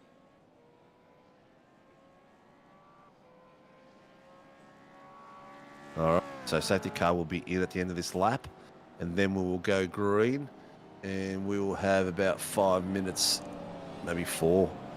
So we're just going to get some full-on pedal to the metal with these guys for the next 4 to 5 minutes. While Leakey takes his oxygen bottle in his passenger seat and goes and does his final lap. I wonder if he's got his Zimmer frame in the front of that car as well. We should have that sponsorship by Zimmer. I heard that there's now a requirement the safety car Not only has a breathalyzer in there, Sinker, but it also has a dicky ticker in there too, just for Leaky.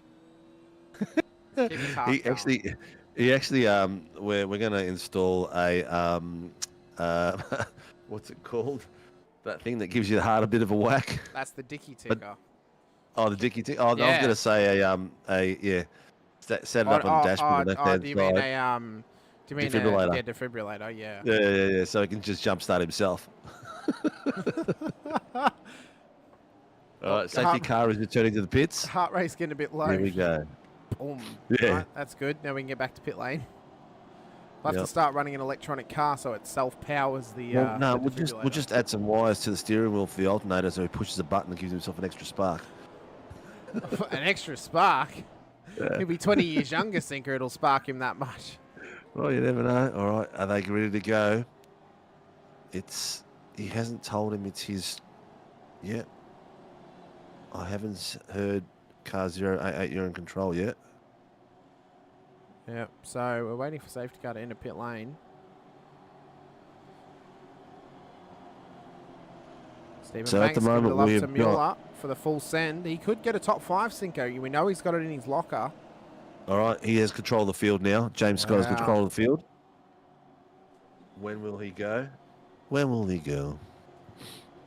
When will he make his move? We've got James Scott, Blake Warboys, Mole, Lawford, Levin, Mulford, green flag. Green flag running. He's gone. Right on apex. Gone straight away. Right on the apex. What Everyone's a come jump. around clean. All the back markers are clean. Oh, there's a bit of weaving in the back there. What a jump, though, from James Scott at the front of the field. Remains in the lead, and a nice gap back to Warboys as well. 3.5 minutes left to run. Couple of laps left at the Red Bull ring. Lawford's putting the pressure on Billy Mole there. He's having a bit of a sneaky look, just letting him know he's there. And Brandon Levin's in behind him. Let's finish it clean, guys. Let's just... 4th is better than 15th. Now, realistically, 4th is better than 20 or 19th for those who are still on the Billy lead Mole lap. up 9 places. Done an exceptional job there. Lawford is actually in 4th. He started in 4th, so he's done really well. Ryan Mueller's trying to have a send, and there's contact. Oh, he's just got out of the way. Oh, that was so close. That could have been another safety car then. That was close. That was lucky. The awareness of the drivers, though, to avoid. That was very good control, lucky. too. Good control from a lot of them. Yep. Oh, but he's just been sent by Stoney. Was that dirty tyres or he got sent? I think he got sent, unfortunately. The rest of the grid is coming through at the moment. Oh, he got checked up. Stoney had nowhere to go. He's just tagged him. Yeah.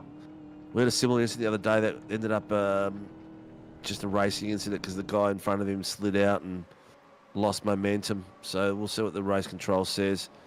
It's all about momentum loss. He was already round. Yeah, he went for a send and then just... Oh, that was the first one. That was the first one, yeah. It's unfortunate. That's a shame, man. Shame. So unfortunate. He's had such a bloody good race too. I know, and he's had such a good season as well. We are down to the last 2 minutes. These boys at the front are fighting out like tooth and nail at the moment, going really for it. Angus Lawford, Billy Mole have been side by side. Here he is on screen right now. Billy Mole has taken that position back. Lawford had him. Oh, Levin has taken Lawford on that corner as well. Took advantage of that little bit of a contact they had. Why is it Brandon Levin just loves the old wham bam thank you ma'am? He takes what he wants at this point, Singer. He took it earlier in the race. Billy Mole did the same thing. Between Mole and Lawford, and he just took advantage of it, I don't even know if there was contact there. I think he just run wide and trying to give plenty of space from Lawford. He's very patient. He's very, very patient. He won't take a risky move if he doesn't have to. The ones when he's had issues, it's usually missing a braking point or something like that. But very good drive there. Billy Mole's got himself in that 3rd place. Levin is hunting him down. He's 5/10. That's the difference between them. It's a third Angus is seconds. 2/10 on the back of him, and then 2/10 is Mulford. Then another 4/10 is Jack Andrews. So that front 6 guys are very, very close after these two. White flag. 1 to go for James Scott and Blake Warboys at the front of the field. Dodsy's had to come back into pit lane. as Billy Mole is trying to survive the pressure. Lawford's got pressure from Mulford in behind, as well as Jack Andrews of Phoenix Drive Racing Team. As they run up the hill towards turn 3, or is anyone going to go for the big send? 11's too far back to go for it on Billy Mole. Lawford's not willing to go for it just yet either. Mulford's trying to find any which way he can around him here. Further back. Oh, they're really putting pressure on Lawford, aren't they? Mulford and Andrews have got him covered everywhere. There's a couple of drivers in some nice little battles at the moment, though, but this is the one we've been focused on. Mole 11. Lawford and Mulford sends it up the inside, doors him off the road. That could be a penalty for Mulford from race control. That's allowed Jack Andrews through. He's called that. He's called that. Not surprised. I can hear him on the comms right now. Not surprised at all. I'm going to switch to this back battle, and you can go out the front battle. So I'll go to Billy. I'll go to Brandon 11 because he's the closest out of those guys.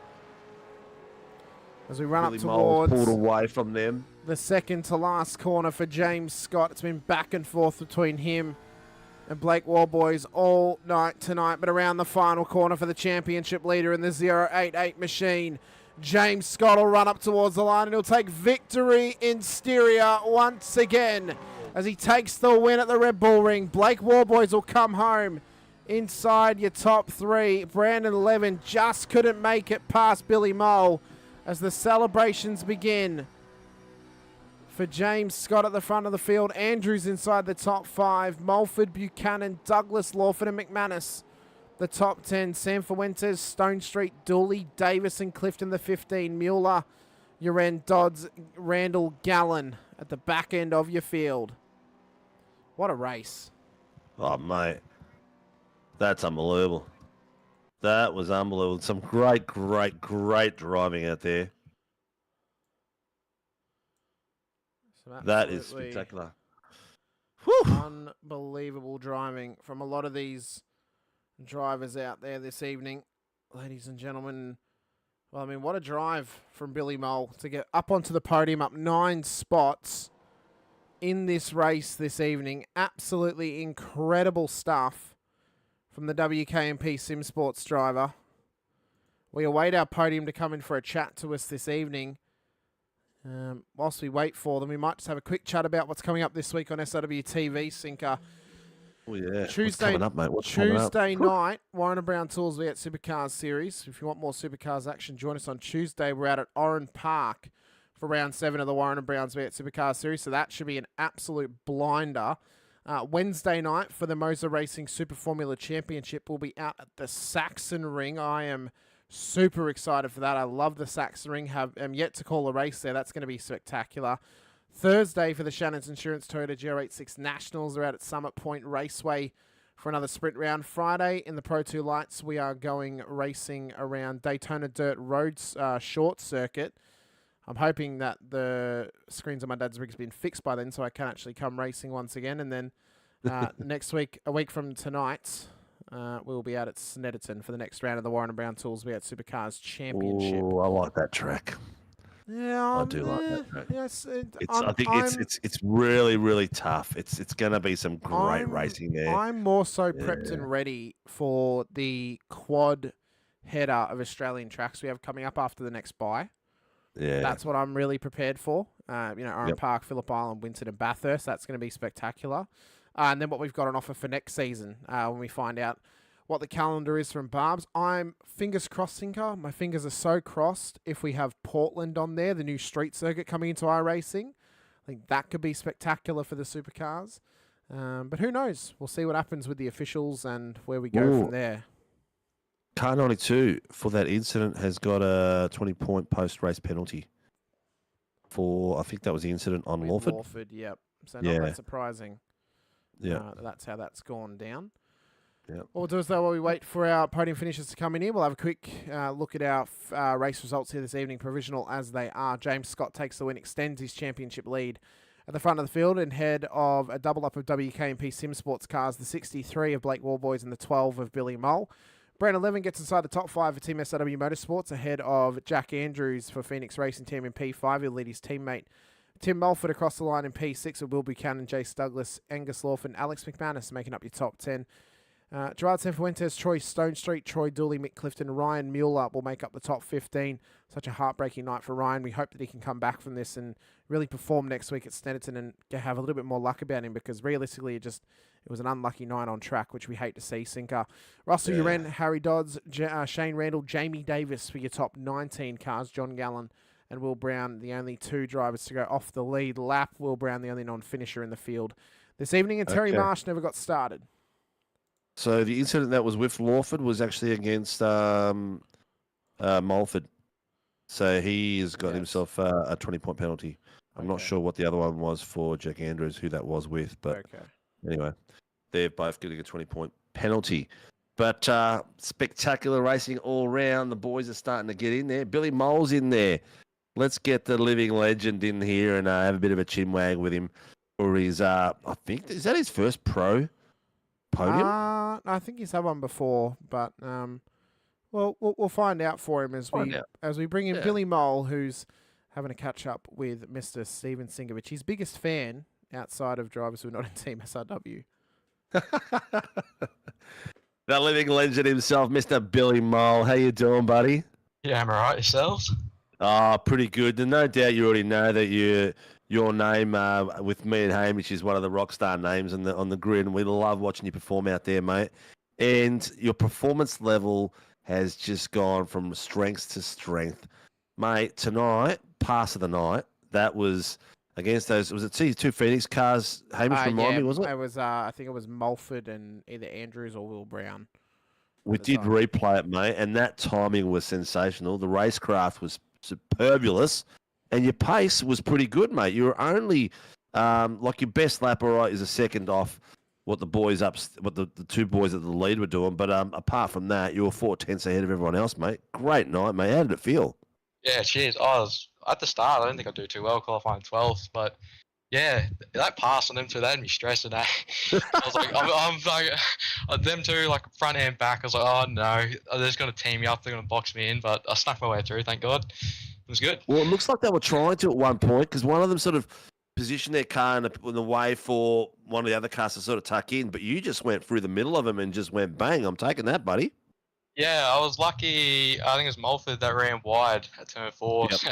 Yeah, I got through there, luckily. Billy, but yeah, that was great. Billy, are they a bit swollen? Oh, yeah. Yeah. Swollen. Yeah. We're gonna have to start. We're gonna have to start calling him Bowley Mole instead of Billy Mole, I think, because the cojones to pull that off was ridiculous. Yeah, I know. I was so scared. The whole race, there was even the end there. Oh, as soon as that safety car calls, oh no. Hold it. I thought you would have had Code Brown, the safety car was called. Is that what you thought straight away? Oh, that's it. My podium's gone. Yeah, I was like, oh, I've been slightly quicker than Jack most of this. And then he pit and I saw, I forget who was behind me. I was like, oh no, they're pretty quick. I'm in trouble. But I held on. So your early pit was a great move that got you back into contention and kept you in contention.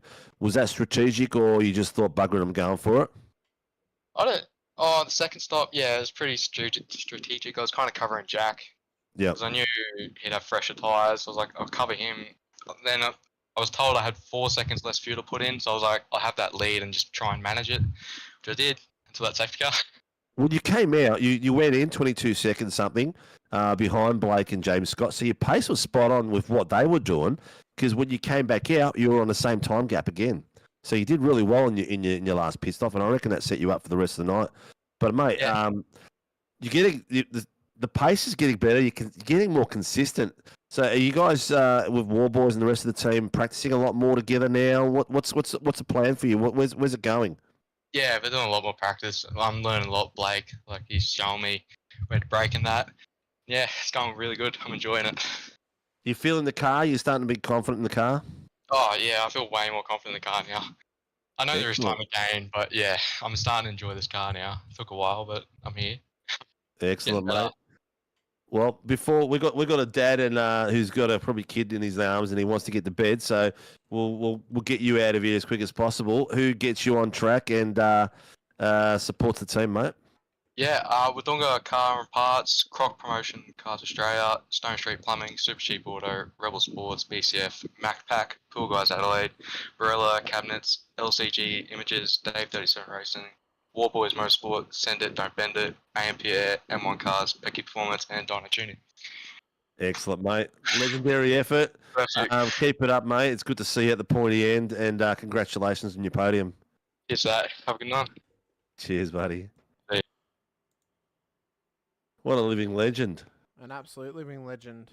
And lined up next, we've got another living legend in Daddy Warboys, who we will drag in just a moment. He's on his phone, glasses off, focus off, podium on for Blake Warboys. Mr. Warboys, congratulations, P2 on the road. Solid race from yourself, though. You and James went tit for tat across the whole race, but he just pipped you in that pit stop, taking 2 seconds less worth of fuel, probably about 4 or 5 litres worth. How was that race for you? Because for us, it was just you were parked up right behind him for a period, and then after the first stop, he was parked up right behind you. Yeah, it was good. It was finally have a good race, not get caught up in someone else's mistake, I guess you could say. Yeah, good to show the pace of the car.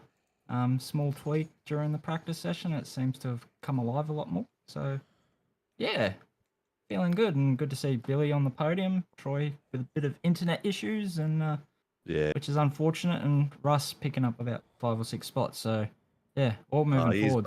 So it's here's good. Bub in the background making another. There.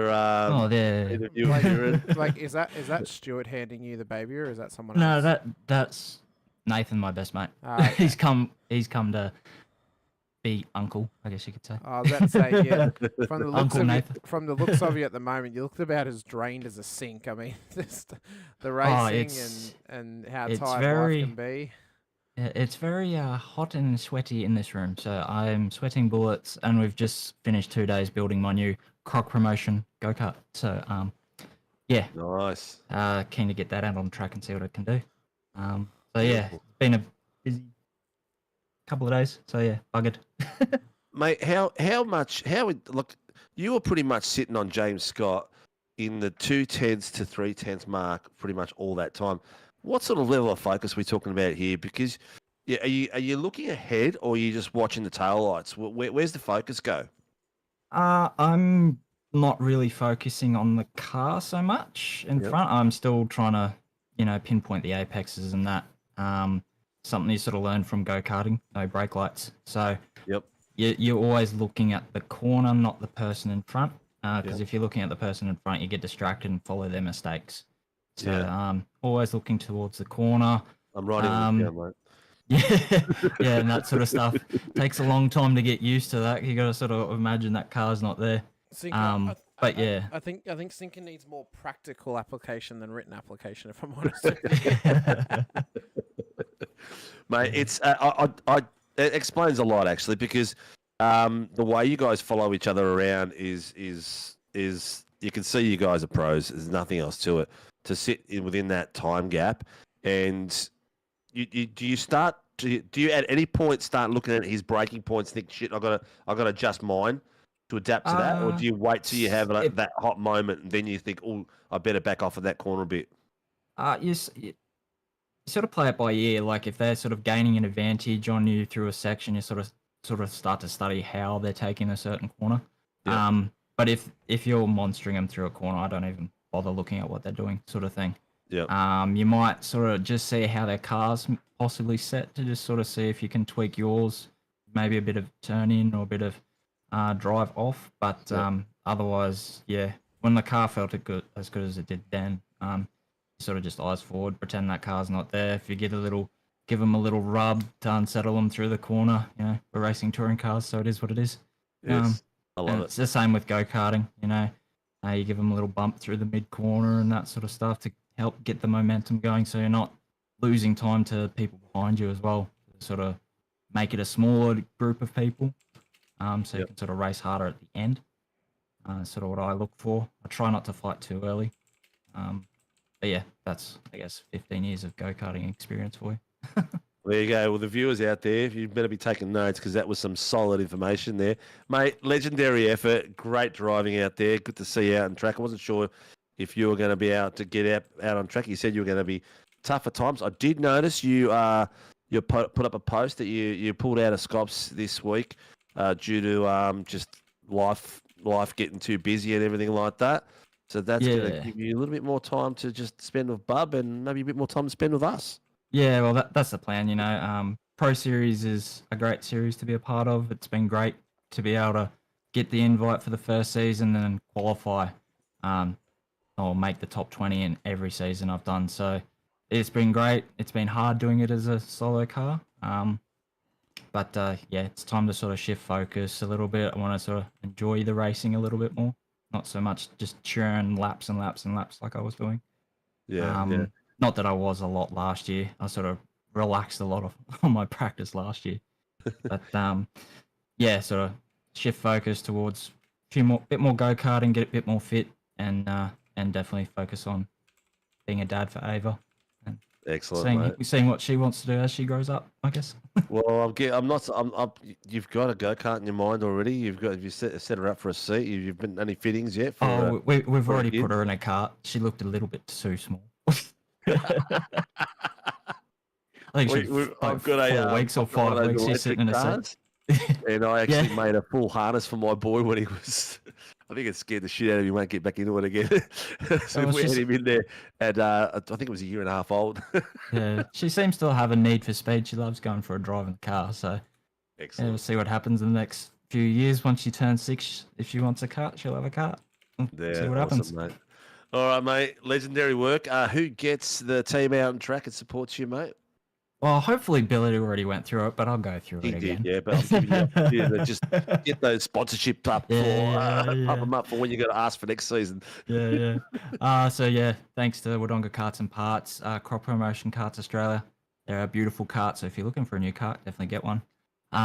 Stone Street Plumbing, Super Cheap Auto, and the Super Cheap Group, Barella Cabinets, LGC Images, Dave 37 Racing, All Boys Motorsports, Send It Don't Bend It, Amp Air, M1 Cars, and Pecky's Performance and Dyno Tune.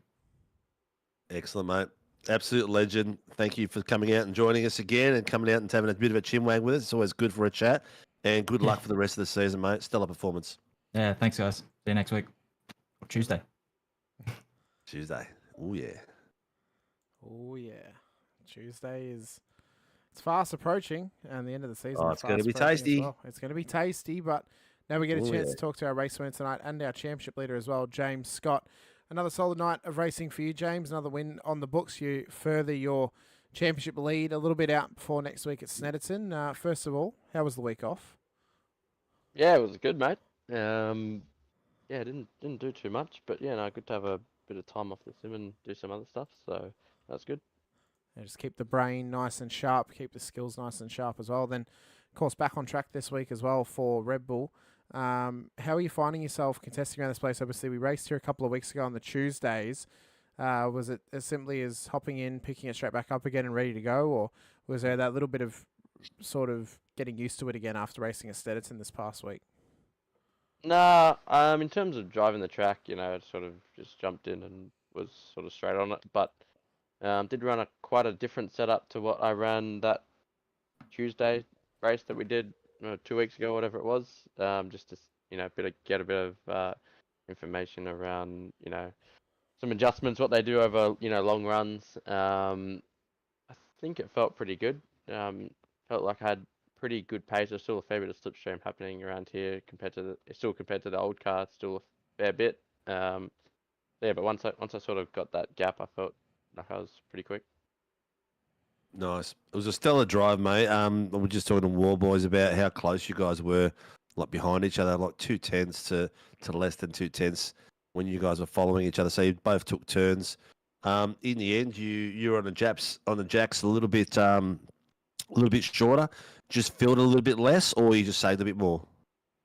I think it was a bit of I was saving a little bit in the first stint. I could see Blake was saving a bit as well behind, but I think I sort of was being able to close to match him in terms of fuel burn in that first stint, which I sort of took as a win considering I was the lead car, so that was pretty good. And then in the first stop, I took a fair bit of fuel. I could see his stop time was significantly shorter than what I was, and then sort of once I came out, that sort of was what it was on the track. It was 2.5 seconds or something like that. Got that back down to being on his bumper, and then just save fuel, and then There's no point going for a move or anything like that. Like he's just gonna sit there and do the reverse to you. So, yeah, no, just save fuel and then have a quick stop at the end.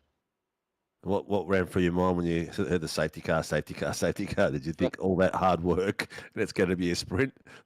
Yeah, I just said a heater as well. I was fast up the race or something. It was feeling good, and then safety cars like straight away. So I knew that was gonna make it tough.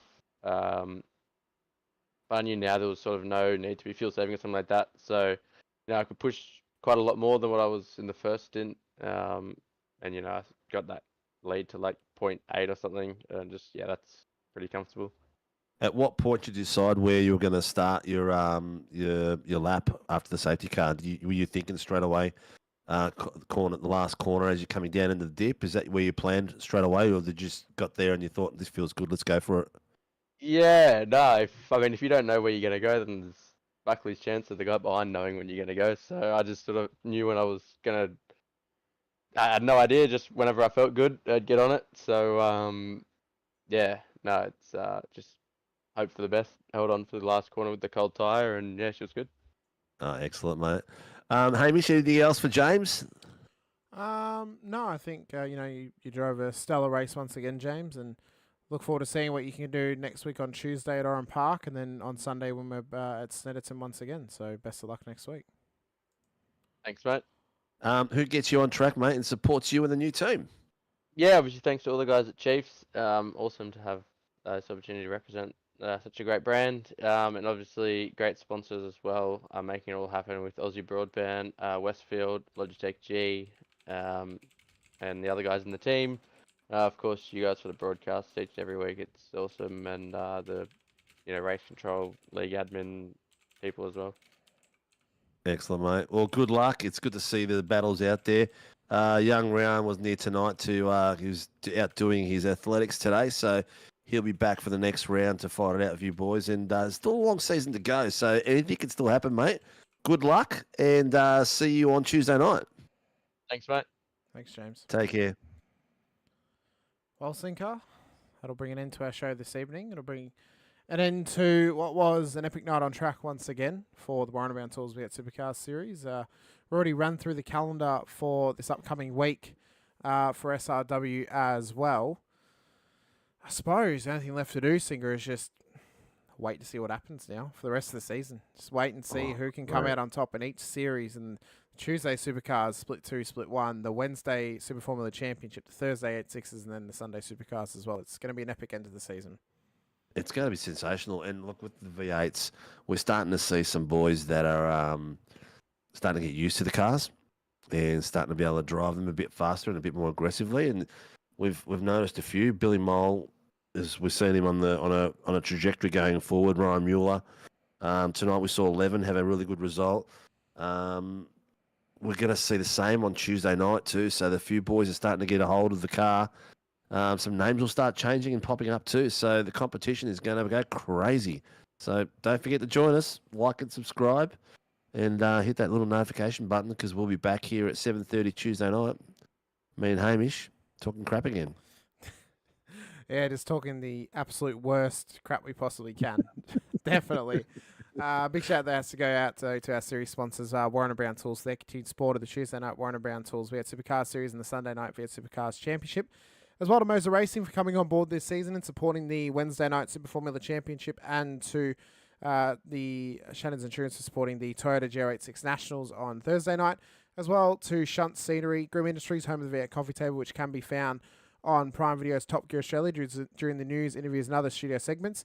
And as well to Phoenix Driver Development. Be sure to shoot a message over to PDD over on Facebook or Laz and Rehan Leonage on Discord. They'll be sure to help you out with a setup or with a session for some training if that's what you're after as well. They've got a heap of offerings out there for you guys to use at your disposal, so be sure to hit them up and take on for what is either an epic session or an epic set of sessions or an epic setup or an epic set of setups. Anything you need for that stuff, they can help you out for the supercars in that realm. But I've been Hamish Munro, joined by Steve Sinkovic once again. Thank you so much for your time. Thank you so much for being here with us.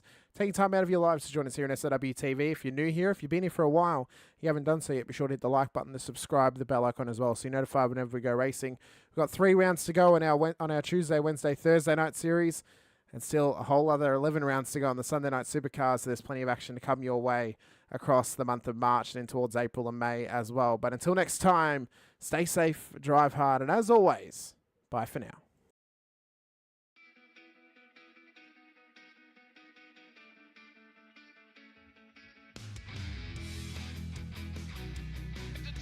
This is amazing. It was clash heads again. This is like Chaz Moskin and Cam Waters. Almost the same situation. Better contact going down the hill. Sam Noble wants to slip on Dave Coleman now. Sam